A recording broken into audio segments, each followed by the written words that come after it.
फार महत्वाचा आहे. व्हेअर आणि हाऊ हा नको एवढा लागला व्हाय हा प्रश्न आलाच पाहिजे.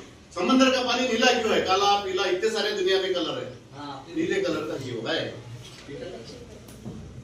हमारे आसपास बहुत पेड़ है, पेड़ का पत्ते का कलर हरा ही क्यों है, काला क्यों नहीं है? समझ में आया? ये जब तक सवाल हमारे मन में क्या बोलते कुलबुल नहीं करेंगे, उसको हम इल्ली बोलते हैं, इल्ली। जब तक इल्ली नहीं करेंगे हमारे दिमाग में, तब तक हम उसका जवाब ढूंढने की कोशिश नहीं करेंगे। जवाब ढूंढना यानी गूगल पे सर्च करना नहीं होता।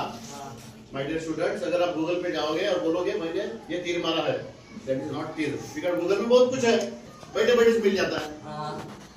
इसके लिए करना पड़ता है, ठीक है? खुद की हुई चीज कभी हम भूलते नहीं, खुद की हुई चीज कभी हम बेकार नहीं जाते कभी, क्योंकि फिर बार बार प्रैक्टिस नहीं करना पड़ता उसकी, क्योंकि खुद किए हुए रहते हैं। दूसरे के डुप्लीकेट मारेंगे तो हम कितनी भी बार करेंगे तो उसको कर नहीं सकेंगे।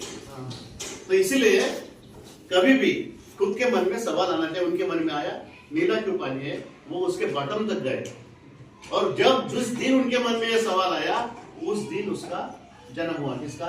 Scattering of light, dispersion of light.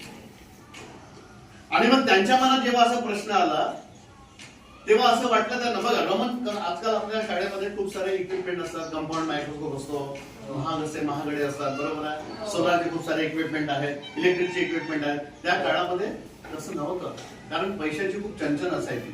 म्हणून रमन साहेबांनी कोणते प्रयोग करून दाखवले जे फ्रीली अवेलेबल असतात. सनलाईटला पैसे लागतात का? काचेचा तुकडा फ्री मिळतो, काचेच्या तुकड्यातून सनलाईट पास करणे, प्रिझम मधून सनलाईट पास करणे, डायमंड मधून सनलाईट पास करणे. डायमंड थोडा एक्सपेन्सिव्ह, पण त्यासाठी त्यांनी काय केलं, मग आपण चॅरिटेबल वर्क करतो. गणपतीच्या वेळेस वर्गणी मागायला येतात लोक, बरं येतात आपल्याकडे, काही पेन्शनचं वर्गणी मागायला येतात. तसं रमननी तेव्हा पैसे गोळा केले, लोकांना विज्ञानाबद्दल महत्व सांगून कम्युनिटी सुद्धा आरामात तयार झाली, आणि त्या दिलेल्या पैशातून त्याने डायमंड विकत घेतले, आणि डायमंड मधून काय पास केले? सनरेज पास केले. जेव्हा त्यांना असं लक्षात आलं की डायमंड मधून सनरेज, वॉटर मधून सनरेज, ग्लास मधून सनरेज, सॉलिड मीडियम मधून सनरेज हे वेगवेगळे करत असताना it gives a different result.